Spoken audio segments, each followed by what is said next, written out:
चलिए, तो सभी को नमस्कार। हमारा टॉपिक चल रहा था विश्व के मानचित्र अध्ययन के अंदर हम देख रहे थे एशिया महाद्वीप के बारे में। और एशिया महाद्वीप का हमारा एक क्लास जो है वो हो गई थी, जिसके अंदर हमने मोटे तौर पर पहले बड़े बड़े देशों के बारे में चर्चा की, सामान्य एशिया महाद्वीप के बारे में चर्चा की, और इसी के साथ अब हम बात कर रहे थे मध्य एशिया के बाद में जो है हमारे पास में है दक्षिण पश्चिम एशिया। ठीक है, ये हमारे पास में मध्य एशिया आ जाता है। मध्य एशिया में कौन कौन से देश आए थे, तो यहाँ पे देखेंगे आप कजाकिस्तान है, उसके बाद में उज़्बेकिस्तान है, तुर्कमेनिस्तान है, उसके साथ में यहाँ दो छोटे छोटे देश हैं, जिसमें से एक हमारे पास में किर्गिस्तान होगा और एक ताजिकिस्तान होगा। अभी कैसे? ताजिकिस्तान, किर्गिस्तान, तुर्कमेनिस्तान और उज़्बेकिस्तान, इसी के साथ कजाकिस्तान, अफ़गानिस्तान, ये सारे कौन से हो गए भी हमारे पास में, सॉरी अफ़गानिस्तान इसमें नहीं लेना है, तो ये मध्य एशिया के देश हो जाएंगे। और इसके साथ में इधर वाले ईरान, इराक, तुर्की, सीरिया, जॉर्डन, इज़राइल, सऊदी अरब, यमन, ओमान, कुवैत, कतर और यूएई, ये सारे देश कौन से हैं? दक्षिण पश्चिम एशिया के हो जाएंगे। और एशिया का प्रवेश द्वार किसे कहते हैं? एशिया का प्रवेश द्वार किसे कहा जाता है? तुर्की को कहा जाता है। ठीक है, इसके बाद हम आ चुके थे दक्षिण एशिया पर। दक्षिण एशिया, तो दक्षिण एशिया में क्या आएगा अभी? अफ़गानिस्तान दक्षिण एशिया में आएगा। ठीक है, ये ध्यान रखना, अफ़गानिस्तान दक्षिण एशिया में। अफ़गानिस्तान, पाकिस्तान, भारत 3, नेपाल, भूटान, बांग्लादेश 4, और सॉरी कितने हो गए? 3 तो ये हो गए थे, नेपाल, भूटान, बांग्लादेश 6 हो गए, मालदीव और श्रीलंका 8 हो गए, और एक हो गया म्यांमार। ये टोटल 9 देश हैं। ये 9 देश जो हैं ये दक्षिण एशिया के कहलाते हैं। तो इनके बाद में बारी आती है दक्षिण पूर्वी एशिया की, दक्षिण पूर्व एशिया, जिसमें ये वाले देश आएंगे। तो आज हम इसी की चर्चा करते हैं। तो चलिए देखें, यही दक्षिण पूर्वी एशिया के जो देश हैं। अच्छा, हमने इस प्रकार से हमने जो मध्य एशिया और पश्चिमी मध्य एशिया की बात थी उसके अंदर हमने ये चर्चाएँ की थी। इसके बाद में आगे बढ़ते हैं, तो हमने भारत के पास आसपास के बारे में चर्चा कर ली थी यहाँ पे, और इसके बाद अब हम शुरुआत करते हैं दक्षिणी पश्चिमी एशिया की। तो यहाँ हम एक नए मानचित्र पर देखते हैं, यहाँ पर बात करेंगे भी। ठीक है, इसकी बात हम यहाँ पर करते हैं। चलिए, ये जो क्षेत्र आपको दिख रहा है यहाँ पे, ये दक्षिण पश्चिम एशिया का क्षेत्र है। बता दूं आपको कि सबसे पहले भारत के बाद में जो देश आता है वो है म्यांमार। म्यांमार, ठीक है। म्यांमार के साथ में जो देश आएगा वो है थाईलैंड। थाईलैंड, म्यांमार के बाद में कौन सा आएगा? थाईलैंड। थाईलैंड, और एक इधर से पूरा लंबाई में एक देश है जिसका नाम है वियतनाम। वियतनाम, तो वियतनाम और थाईलैंड, इन दोनों के बीच में एक देश है जिसका नाम है लाओस। लाओस, लाओस जो देश है ये लाओस देश। ठीक है, ये दोनों के बीच में आ जाएगा। इसके बाद में यहाँ पर एक देश है जिसका नाम है कंबोडिया। कंबोडिया, कंबोडिया के बाद में बात करें तो इस तरफ हमें यहाँ से शुरुआत होगी, इस तरफ से हमें जो ये लंबाई में मिलेगा ये देश है मलेशिया। इसका कुछ हिस्सा यहाँ पर है, कुछ इसका यहाँ पर मिलेगा आपको ये। तो ये देश कौन सा हो गया हमारे पास में? मलेशिया। मलेशिया देश हो गया। इसके नीचे जो ये अपने को क्षेत्र दिख रहा है पूरा का पूरा, ये इंडोनेशिया है। इंडोनेशिया, ये इंडोनेशिया हो गया। इंडोनेशिया और मलेशिया, इन दोनों के बीच में यहाँ पर एक देश है जिसका नाम है सिंगापुर।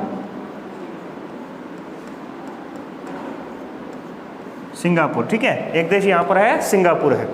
उसके बाद में देखें तो ये वाला जो क्षेत्र हमारे पास में, ये पूरा का पूरा क्षेत्र ये फिलीपींस का है। ये फिलीपींस देश का क्षेत्र है, फिलीपींस का क्षेत्र है यहाँ पे। तो देखिए, हमने दक्षिण पूर्वी एशिया के अंदर कौन कौन से देशों के देखा, कौन कौन से देशों के बारे में चर्चा की है। म्यांमार को तो हमने भारत के साथ में ही देखा था। इसके बाद में ये वाले देश जो है Thailand, Laos, Cambodia, Vietnam. Thailand, Laos, Cambodia, Vietnam. नीचे आ गया हमारे पास में मलेशिया, सिंगापुर, इंडोनेशिया, फिलीपींस। ये सारे देश जो हो गए हमारे पास में दक्षिण पूर्वी एशिया के देश हो गए, और इन्हीं देशों को, ये वाले जो देश द्वीपों के रूप में हैं, इन्हें ही हम कहते हैं पूर्वी द्वीप समूह। हाँ, इसे हम क्या कहेंगे? ईस्ट इंडीज कहेंगे, पूर्वी द्वीप समूह। तो पूर्वी द्वीप समूह जो है इसे हम कहते हैं ईस्ट इंडीज। तो ये ईस्ट इंडीज का क्षेत्र है। इसमें अगर हम देखें तो सिंगापुर जो है ये सबसे घना बसा जो देश है, भी सर्वाधिक घनत्व वाला जो देश है ना, सर्वाधिक जन घनत्व वाला जो देश है, घनत्व जो देश है वो है सिंगापुर।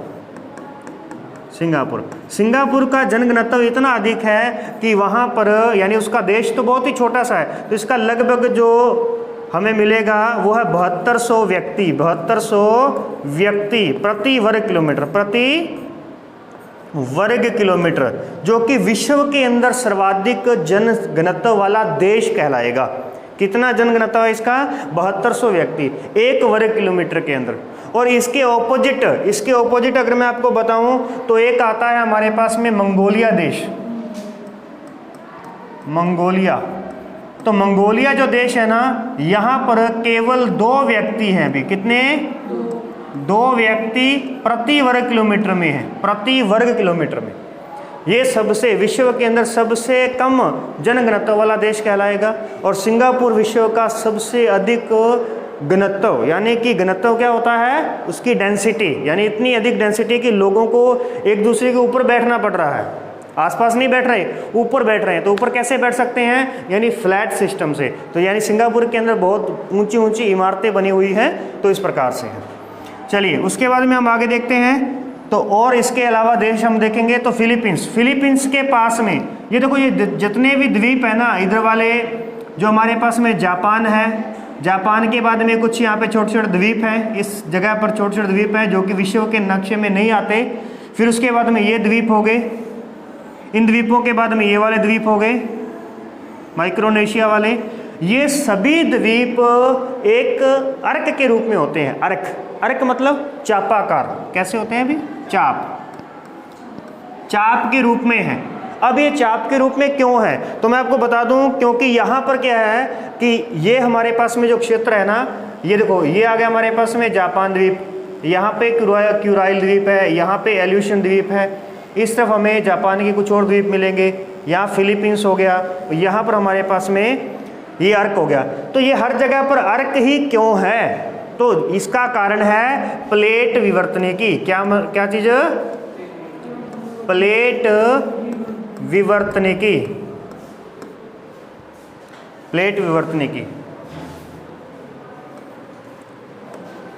प्लेट विवर्तनिकी हमेशा चाप के रूप में होती है। प्लेटें जो भी होती हैं ना, जो प्लेटें हैं, जिस प्रकार से हम देख रहे हैं कि हमारा भारत है, तो हमारा भारत भी एक प्लेट के रूप में था। तो फिर आपको इसका चाप कहाँ पे दिखेगा? तो ध्यान रखना, आपको इसका चाप दिखेगा हिमालय में। कहाँ पे दिखेगा? हमारा जो हिमालय है वो ऐसा है, चापाकार है। तो इसका चापाकार बनने का क्या मतलब हुआ? अगर कोई प्लेट आकर के टकराएगी तो वो तो सीधी टकरा सकती है ना, लेकिन ऐसा नहीं है। जितनी भी प्लेटें विश्व के अंदर हैं वो सारी की सारी प्लेटें चापाकार है। इसलिए यहाँ पर जितने भी हमें द्वीप मिलेंगे ना, वो सीधी लाइन में नहीं मिलेंगे। यहाँ पर आप देख पा रहे हैं ये द्वीप हो गए, तो ये कैसा बन गया? एक चाप बन गया। तो ये चाप के रूप में है। यहाँ पर एक पर्वतमाला बनी, ग्रेट डिवाइडिंग रेंज पर्वतमाला, ये भी कैसी है? चाप के रूप में। तो जितनी भी पर्वतमालाएं हैं वो चाप के रूप में होती हैं, क्योंकि प्लेटें जो होती हैं वो चाप के रूप में ही गमन करती हैं। तो हम बात कर रहे थे यहाँ पे, जहाँ पर 2 प्लेटें आपस में टकराएंगी वहाँ पर एक प्लेट नीचे चली जाएगी, एक प्लेट क्या होगी भी? नीचे चली जाएगी, और दूसरी प्लेट जो है वो ऊपर उठ जाएगी। ये हो गया प्लेट विवर्तनिकी।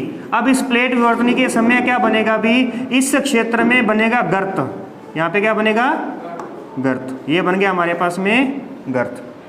और यहाँ से जो ये मलबा नीचे गया था, जो प्लेट का मलबा नीचे गया था, ये यहाँ से ज्वालामुखी के रूप में बाहर निकलेगा और यहाँ पर बनेंगे ज्वालामुखी पर्वत।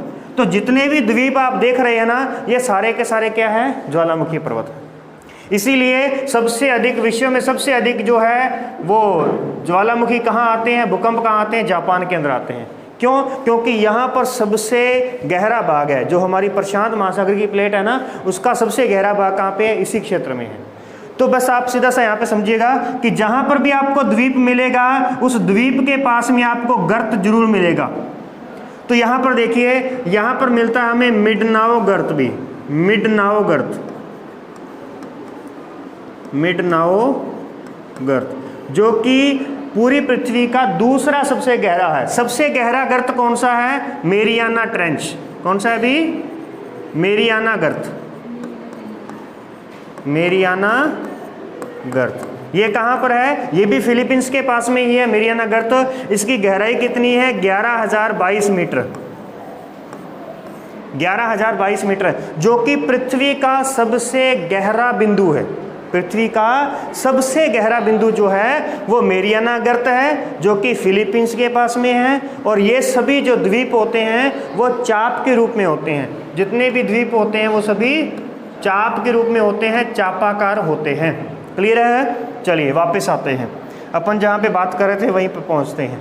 तो हमने सिंगापुर के बारे में देखा कि वह सर्वाधिक जनघनत्व वाला है। फिलीपींस के बारे में हमने देखा कि इसके पास में विश्व का सबसे गहरा गर्त है, मेरियाना ट्रेंच है, यहाँ पे चैलेंजर गर्त भी बोलते हैं इसको। तो चैलेंजर गर्त यहाँ पे स्थित है। उसके बाद में देखिए इंडोनेशिया की बात करते हैं, तो इंडोनेशिया के पास में भी एक गर्त है जिसका नाम है सुंडा गर्त भी, सुंडा, सुंडा गर्त, ठीक है, सुंडा, क्योंकि इसके दो द्वीप हैं, एक है सुमात्रा, सुमात्रा द्वीप है, और एक जावा द्वीप है। इसके दो मुख्य द्वीप हैं, बाकी इसके सभी छोटे छोटे द्वीप हैं। तो सुंडा जो है, सुंडा गर्त जो है ना, ये हिंद महासागर का सबसे गहरा बिंदु है अभी, हिंद महासागर का। मेरियाना क्या था? पूरी पृथ्वी का गहरा बिंदु, या यूं कहें तो प्रशांत महासागर का गहरा बिंदु। परंतु सुंडा गर्त क्या है? हिंद महासागर का सबसे गहरा बिंदु है, हिंद महासागर का। ओके, इसके बाद देखिए इंडोनेशिया देश पूरा का पूरा द्वीपों के रूप में है।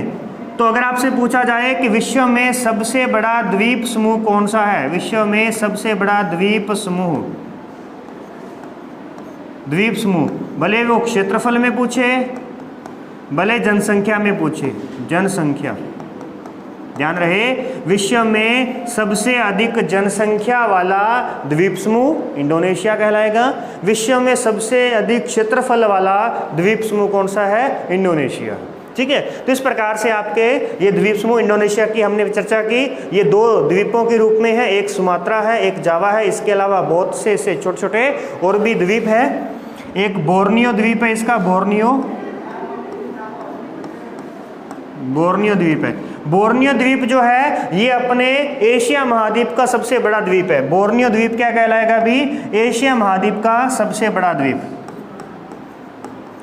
एशिया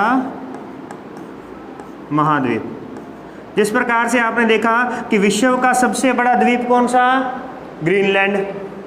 उसके बाद में हम बात करें कि अफ्रीका महाद्वीप का सबसे बड़ा द्वीप कौन सा? मेडागास्कर।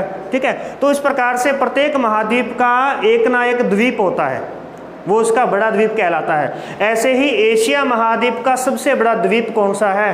तो वो बोर्नियो कहलाएगा। कौन सा कहलाएगा? बोर्नियो। परंतु ये किस महासागर में आएगा? प्रशांत महासागर में। ये किस में आएगा? प्रशांत महासागर में। तो अब अगर आपको महासागर के अंदर स्थित पूछा जाए कि भी प्रशांत महासागर का सबसे बड़ा द्वीप कौन सा है, प्रशांत महासागर का, तो तब हम कहेंगे पापुआ न्यू गिनी। कौन सा? पापुआ न्यू गिनी, जो कि ऑस्ट्रेलिया का सबसे बड़ा द्वीप है। महाद्वीप के रूप में वो ऑस्ट्रेलिया का हिस्सा है, महासागर के रूप में वो प्रशांत का हिस्सा है। ऐसे ही बोर्नियो, तो ये किसका हो गया? प्रशांत महासागर का।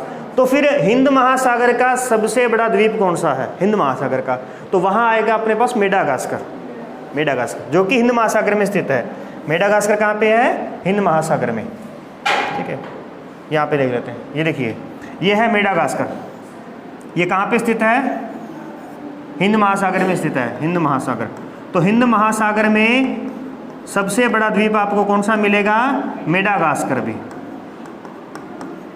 सबसे बड़ा द्वीप मेडागास्कर है। जबकि आप अगर यूँ देखें कि हमारे पास में हिंद महासागर की बात होगी, परंतु ये मेडागास्कर है किस देश का है, किस महाद्वीप का है? तो ये किस में आएगा? अफ्रीका। तो अफ्रीका का बड़ा द्वीप मेडागास्कर, हिंद महासागर का बड़ा द्वीप मेडागास्कर। ऐसे ही एशिया का सबसे बड़ा द्वीप कौन सा? बोर्नियो। परंतु ये आ गया प्रशांत महासागर में, तो फिर प्रशांत महासागर का सबसे बड़ा द्वीप कौन सा? Papua New Guinea. और फिर पापुआ न्यू गिनी किस महाद्वीप के अंडर में आता है? ऑस्ट्रेलिया के अंदर आता है। ठीक है, ऐसे ही आप देखेंगे कि विश्व का सबसे बड़ा द्वीप कौन सा? ग्रीनलैंड, परंतु ये किस महाद्वीप के अंडर में आएगा? उत्तरी अमेरिका के पास में आएगा। तो इस प्रकार से होते हैं वाले। ठीक है, वापस आते हैं अपन, चलिए आगे बढ़ते हैं। इसके बाद अपन देखते हैं बोर्नियो हो गया, मलेशिया के बारे में देखा, फिलीपींस के बारे में देखा। यहाँ पे बात करते हैं थाईलैंड। ध्यान रखना, थाईलैंड जो है ये सफ़ेद हाथियों का देश है भी। थाईलैंड क्या है? सफ़ेद हाथियों का देश है। यहाँ पर एक स्वर्णिम त्रिभुज बनता है भी, स्वर्णिम त्रिभुज।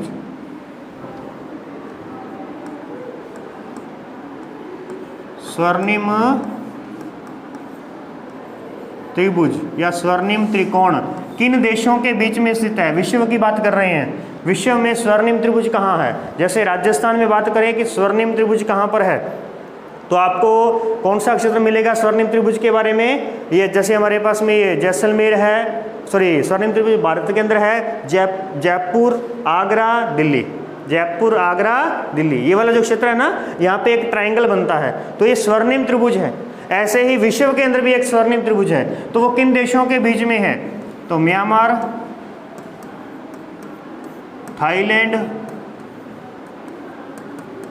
थाईलैंड और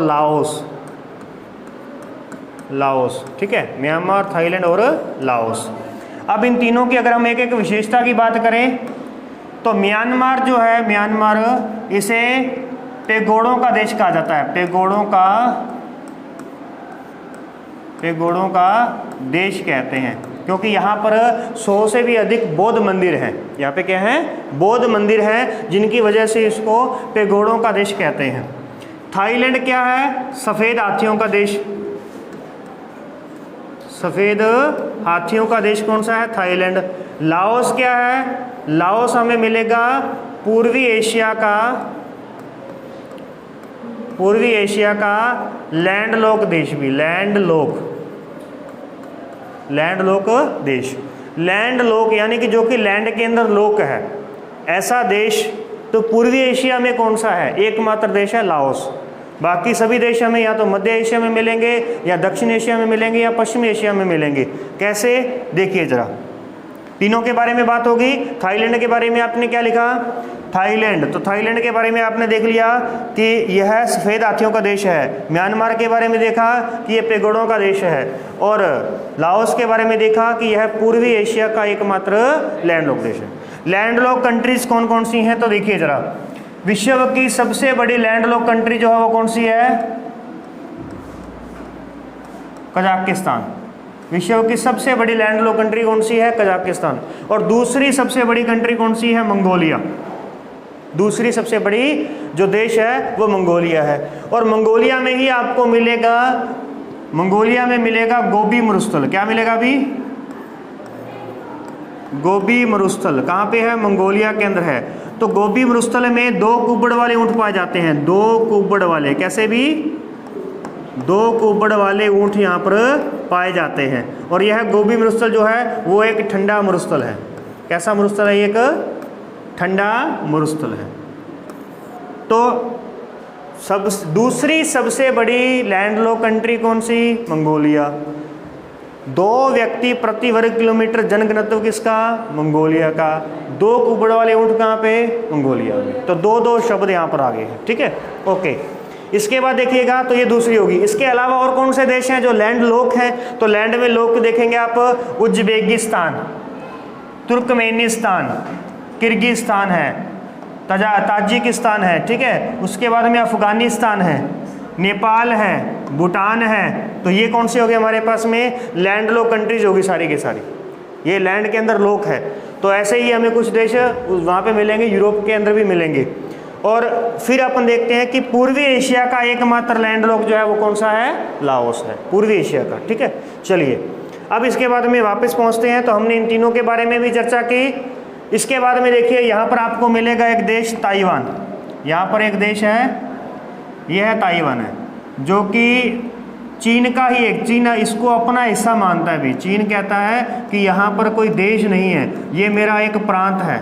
ताइवान को वह क्या मानता है, अपना एक प्रांत मानता है, परंतु ताइवान में एक राष्ट्रवादी सरकार है जो इसे एक देश मानती है। और इस प्रकार से हाल ही में ताइवान को लेकर के बहुत यानी कि यहाँ पर तनावपूर्ण स्थिति बन चुकी थी, ठीक है, जिसके बीच में अमेरिका भी उतर करके आ गया था ताइवान की सपोर्ट में, और अपने भारत तो ताइवान की सपोर्ट में रहता है, ठीक है। और ये जो हमारा अपने चीन है, तो चीन क्या करता है, चीन कहता है कि भाई यहाँ पर मेरी एक 9 डैश रेखा है, 9 डैश यहाँ पे एक लाइन है जो कि दक्षिणी चीन महासागर में स्थित है, दक्षिणी चीन सागर में स्थित है। 1 2 3 4 5 6 7 8 9 ये 9 डैश रेखा होगी।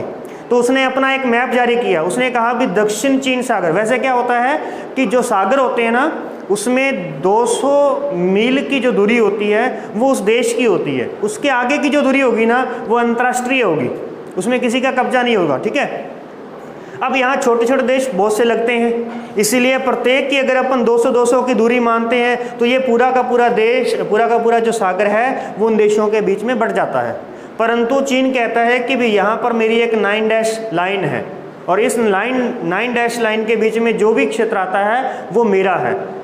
ऐसा क्यों करता है, क्योंकि यहाँ पर सबसे अधिक पेट्रोलियम के भंडार है, इस क्षेत्र में क्या है, पेट्रोलियम के भंडार है, खनिज तेल यहाँ पर मिलता है, इसीलिए उसने यहाँ पर अपना कब्जा जमा रखा है। और अब वो धीरे धीरे क्या कर रहा है, यहाँ पर इस सागर के अंदर, ये सागर का नाम क्या है, दक्षिणी चीन सागर। कौन सा, दक्षिणी, ये चीन है हमारे पास, ये ऊपर वाला जो क्षेत्र है ना पूरा का पूरा ये चीन है, तो इस चीन के कहाँ पे है, ये दक्षिण में है, तो ये दक्षिणी चीन सागर है। तो यहाँ पर ये कब्जा जमाता है अपना, ठीक है। और अब ये यहाँ पे क्या कर रहा है, धीरे धीरे आर्टिफिशियल द्वीप बना रहा है अभी, यानी कि समुद्र से कहीं और से मिट्टी ला करके वहाँ पर मिट्टी डाल कर क्या करेगा, अभी वो मिट्टी एक समय क्या हो जाएगी, वो सागर से बाहर आ जाएगी, तो सागर से बाहर आ जाएगी तो वहाँ पे क्या बन जाएगा, एक द्वीप बन जाएगा। इसका उदाहरण आपने देखा है कहाँ पे, इसका उदाहरण आपको मिलेगा सऊदी अरब के अंदर भी, ठीक है। सऊदी अरब में एक सर्च करोगे ना जब आप, पाम आइलैंड, भी पाम आइलैंड के नाम से जब आप सर्च करोगे तब आपको पता चलेगा अभी, पाम आइलैंड, ठीक है। पाम आइलैंड जो है ये सऊदी अरब में उन्होंने बनाए हैं, क्योंकि उनके पास में वैसे ज़मीन तो बहुत है परंतु वहाँ पर क्या है, रेत ही रेत है। सऊदी अरब में क्या है, रेत बहुत अधिक है, और वहाँ पर अब पेट्रोलियम के भंडार पूरे हैं, परंतु वह चाहते हैं कि हम पेट्रोलियम से अपना गुजारा ना करें, क्योंकि धीरे धीरे उनको पता है वहाँ का जो शेख है, वहाँ पे क्या होते हैं, शेख वगैरह होते हैं, जो देखे होंगे आपने, सफ़ेद कपड़े पहन करके रखते हैं, पूरे के पूरे ऊँट होते हैं उनके पास में बहुत सारे, है ना, और ईसूजी वाली गाड़ियाँ होती हैं, है ना। तो उसमें क्या रहता है कि वहाँ पर यानी कि सबसे अधिक ऊँटों की दौड़ वगैरह करवाते हैं वो वहाँ पे, ठीक है। अब वहाँ उनको पता है, वो दूरदृष्टि है, उनको पता है कि भी आने वाले समय में धीरे धीरे जितने भी यातायात के साधन हैं वो सोलर एनर्जी पर हो जाएंगे और पेट्रोलियम की मांग कम हो जाएगी। आज तक वो देश अपना सोलर एनर्जी से पेट्रोलियम बेच करके ही अपने यानी विश्व के अंदर अपना नाम कमा रहा था। तो उसने क्या किया, पूरे देश के अंदर सिस्टम ऐसा बना दिया कि वहाँ पर पर्यटन आने लगे, ठीक है ना। जैसे आपने देखा होगा बुर्ज खलीफा बनाई है, विश्व की सबसे ऊंची जो इमारत है बुर्ज खलीफा है। इस प्रकार के और बहुत ही बड़े बड़े यानी कि रेस्टोरेंट बना दिए हैं, बहुत बड़ी इमारतें बना दी हैं। तो इसी प्रकार से इस चीज़ को लेकर के अब उसने क्या किया, आर्टिफिशियल द्वीप बनाए। तो पहले वो द्वीप बना रहा था विश्व के मानचित्र के अनुसार, जैसा विश्व का मानचित्र दिख रहा है ना ऐसे द्वीप दिखने थे, परंतु वो काम नहीं पूरा हुआ। तो उसने क्या किया, पाम ट्री के रूप में बनाए हैं अभी। अब जो द्वीप बनाए हैं ना वो कैसे बनाए हैं, पाम ट्री के रूप में बनाए हैं। इस तरीके से आपको द्वीप मिलेंगे यहाँ पे, इस तरीके से आप जब सर्च करोगे ना तो आपको कुछ इस तरीके की बनावट मिलेगी। तो ये जो है वो द्वीप बनाए गए हैं सागर के अंदर, ठीक है। तो वहाँ पर क्या कर रहा है, अब वो दूसरे यानी कि बेच रहा है, वहाँ पे उसकी ज़मीन को बेच रहा है और वहाँ से पैसा कमा रहा है, ठीक है। तो ये बात थी। तो हम वापस आते हैं, इसी प्रकार से यहाँ पर क्या कर रहा है, अब चाइना भी जो है वो आर्टिफिशियल द्वीप बना रहा है। चलिए, ताइवान हो गया। ताइवान के बाद में आगे बढ़ते हैं तो अब हमें यहाँ पे मिलेगा जापान भी। यहाँ बात करेंगे जापान के बारे में।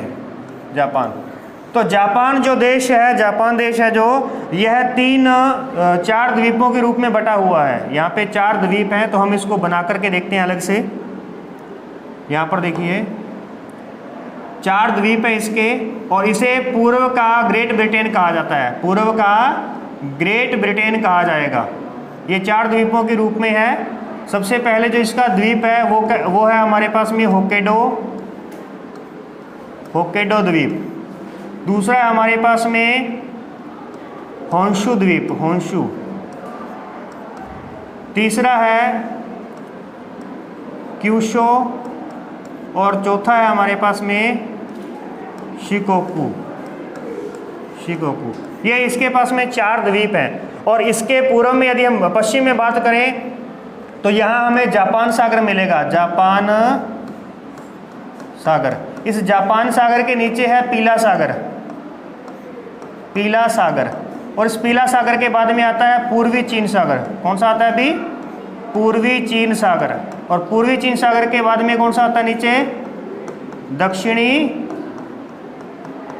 चीन सागर आता है। यानी ये वाला पूरा का पूरा जो क्षेत्र है ये किसका है? चीन का है। ये पूरा क्षेत्र किसका आ गया? चीन का। तो चीन के साथ में क्या है? यहाँ पे जापान है। और इसी क्षेत्र में आप देख पाएंगे उत्तरी कोरिया और दक्षिणी कोरिया है। यहाँ पे कौन से देश हैं? 2। उत्तरी कोरिया और दक्षिणी कोरिया, यहाँ पे 2 देश हैं।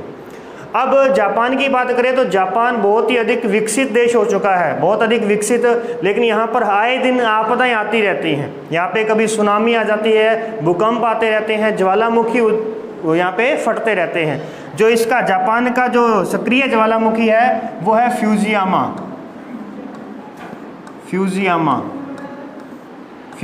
ज्वालामुखी जो है ये कहाँ पे है? ज्वालामुखी ये किसका है? अभी जापान का है। फिर जापान की बात करें तो जापान को सूर्योदय का देश कहते हैं। क्या कहते हैं अभी? सूर्योदय का देश कहते हैं। यह सबसे पूर्वी देश है, ये सबसे पूर्व के अंदर स्थित देश है। क्यों? क्योंकि यह प्रशांत महासागर में है, और प्रशांत महासागर से यहाँ से एक अंतर्राष्ट्रीय तिथि रेखा गुजरती है 180 डिग्री देशांतर। 180 डिग्री देशांतर है, जिसे क्या कहते हैं? अंतर्राष्ट्रीय तिथि रेखा। इसको पार करते ही तिथि चेंज हो जाती है। यानी सबसे पहले सूर्य उदय यहीं से ही होता है, यहीं से सूर्य उदय होता है। यहाँ पर यदि सोमवार है तो यहाँ पर क्या होगा? अभी मंगलवार होगा, ठीक है ना? सोमवार था, अब जैसे ही यहाँ से शुरुआत हुई सूर्य की तो यहाँ मंगलवार हो गया, अगला दिन शुरू हो गया। जैसे जैसे पूरा सूर्य यानी कि पृथ्वी पूरी रोटेट होकर के दोबारा पृथ्वी का ये हिस्सा आएगा, तब यहाँ पर मंगलवार हो जाएगा और यहाँ पे क्या हो जाएगा? बुधवार हो जाएगा। इस तरीके से तिथि क्या हो जाती है? चेंज हो जाती है। तो इसे हम अंतर्राष्ट्रीय तिथि रेखा कहते हैं, जो कि प्रशांत महासागर के बीच में से होकर के गुजरती है। इसीलिए इस तिथि के जस्ट नज़दीक जो देश है वो जापान है। तो जापान को सूर्योदय का देश कहेंगे। इसे पूर्व का ग्रेट ब्रिटेन कहा जाता है, ग्रेट ब्रिटेन। क्योंकि ब्रिटेन जो है वो कहाँ पर है? यूरोप के अंदर है। तो वो भी एक सबसे यानी कि विकसित देश है, और वो भी 2-3 द्वीपों से मिलकर के बना हुआ है। तो इसी तरीके से ये भी द्वीपों से मिलकर बना है, ये भी एक विकसित है। और ऐसा का ऐसा ही आपको दक्षिण में मिलेगा, जिसे हम कहेंगे, जो कहलाएगा हमारे पास में न्यूजीलैंड। ये जो न्यूजीलैंड है इसे दक्षिण का ब्रिटेन कहते हैं। ये दक्षिण का ब्रिटेन है, जापान पूर्व का ब्रिटेन है, और रियल में ब्रिटेन कहाँ पर है? ये जो ब्रिटेन है यहाँ पर स्थित है, ठीक है? इस प्रकार से। इसके बाद में आगे देखिए तो जापान का एक नगर है जिसका नाम है ओसाका। यह है सूती वस्त्र के लिए प्रसिद्ध है, सूती वस्त्र के लिए प्रसिद्ध है भी, सूती वस्त्र के लिए। इसीलिए इसको जापान का मैनचेस्टर कहते हैं। जापान का मैनचेस्टर किसे कहते हैं भी? ओसाका को कहते हैं जापान का मैनचेस्टर। तो ये आपका है, ध्यान रखना भी। इसके अलावा एक है हमारे पास में नागोया शहर है, जिसे जापान का डेट्रॉइट कहते हैं। यानी कि यहाँ पे कार जलयान निर्माण है भी, जलयान के उद्योग हैं यहाँ पे, इसलिए इसको क्या कहते हैं? जापान का डेट्रॉइट कहते हैं, डेट्रॉइट। और डेट्रॉइट रियल में कहाँ पर है? तो डेट्रॉइट है यूएसए के अंदर। जो कि कार उद्योग का सबसे बड़ा क्षेत्र है। इसी तरीके से मैनचेस्टर, रियल में कहाँ पे है मैनचेस्टर? तो इंग्लैंड के अंदर है, जो सूती वस्त्र के लिए प्रसिद्ध है। तो इसी प्रकार से यहाँ सूती वस्त्र के लिए जो प्रसिद्ध होगा उसे हम क्या कहेंगे? जापान का मैनचेस्टर कहेंगे। उसके बाद देखिए, तो यहाँ पर एक गर्म जलधारा आती है इस क्षेत्र में, यहाँ पर हमने गर्म जलधारा के बारे में बात की थी, और एक यहाँ पर ठंडी जलधारा आती है ऊपर से, ठंडी जलधारा। ऊपर से जो ठंडी जलधारा आती है वो है क्यूराइल की ठंडी जलधारा, क्यूराइल की कौन सी है अभी? ठंडी जलधारा। और गर्म जलधारा कौन सी है? क्यूरोशिवो, ये कौन सी है? गर्म जलधारा है। और जहाँ पर ठंडी और गर्म जलधारा आपस में टकराती हैं वहाँ पर घना कोहरा छा जाता है। अभी वहाँ पर क्या हो जाता है? घना कोहरा छा जाता है इस क्षेत्र में, और इस वजह से ये पूरा का पूरा जो जापान है ये कोहरे की चपेट में आ जाता है। परंतु इसका एक फ़ायदा भी है, क्योंकि यहाँ ठंडी और गर्म जलधारा मिक्स होती है तो यहाँ पे गुनगुना पानी हो जाता है। गुनगुना पानी होने की वजह से यहाँ पर प्लैंकटन घास होती है। अभी प्लैंकटन, कौन सी? प्लैंकटन घास होती है। और ये प्लैंकटन घास किसका आकर्षण क्षेत्र है अभी? किसका? मछलियों का। तो मत्स्य पालन का सबसे बड़ा क्षेत्र है अभी जापान के। यहाँ पर क्या मिलेगा हमें? मत्स्य पालन का क्षेत्र। तो सबसे बड़ा क्षेत्र हमें मिला था जहाँ पे था अभी ग्रांड बैंक, जो कि उत्तरी अमेरिका के पूर्वी तट पर था हमारे पास में, ग्रांड बैंक था। दूसरा था हमारे पास में उत्तरी सागर के अंदर डॉगर बैंक। और तीसरा क्षेत्र ये है सबसे बड़ा ठंडे यानी कि मछलियों का सबसे बड़ा क्षेत्र है। आपके प्राथमिक व्यवसाय में हमने मत्स्य पालन को किया है तो वहाँ ये काम आएगा। फिर हम आपके द्वितीय व्यवसाय की बात करेंगे, उद्योगों की, तो वहाँ पर हमें इन सब बातों के बारे में याद रखना होगा। तो हम जो ये विश्व का अध्ययन लेकर के चले थे उसमें हमारा ये लास्ट महाद्वीप है, परंतु ये महाद्वीप आज भी अपना कंप्लीट नहीं हो पाएगा। ये काफ़ी बड़ा महाद्वीप है, एशिया महाद्वीप है, सबसे बड़ी विशेषताएं है इसके अंदर। तो हम इसकी हर एक स्थान को, जो इम्पोर्टेंट स्थान है उसके बारे में देख रहे हैं। तो आपको फर्स्ट ईयर के अंदर आपको इसके स्थान याद होने चाहिए, उनके बारे में आपको पता होना चाहिए भी कहाँ पे अपने को ज्वालामुखी मिलेगा, कहाँ भूकंप मिलेगा, कहाँ पे कौन सा देश है उसके बारे में। सेकंड ईयर के अंदर आप जब पढ़ते हैं तो तब आप इसमें देखेंगे कि जो जनजातियाँ निकली हैं वो कहाँ से निकली हैं, कौन सी जनजाति कहाँ निवास करती है, सर्वाधिक जनसंख्या किस क्षेत्र में निवास करती है, वहाँ जनसंख्या निवास करने का कारण क्या है। और ऐसे ही थर्ड ईयर में आप इसके बारे में क्या समझोगे, आपका पूरा का पूरा आर्थिक भूगोल जो है वो मानचित्र पर डिपेंड करता है। मानचित्र अगर आपको अच्छे तरीके से आता है तो आप आर्थिक भूगोल को पूरा अच्छे तरीके से कर सकते हैं, अन्यथा आप उसमें कन्फ्यूज में रहोगे कि भी कहाँ क्या हो रहा है, कहाँ पे क्या हो रहा है। आपको ये नहीं पता चलेगा भी होक्काइडो द्वीप है किसका, और फिर आप वहाँ से पूछेगा अपने को भी क्योटो जो क्षेत्र है वो सबसे बड़ा औद्योगिक क्षेत्र है तो वो कहाँ पे स्थित है, तो वो जापान के होन्शु द्वीप पर स्थित है अभी।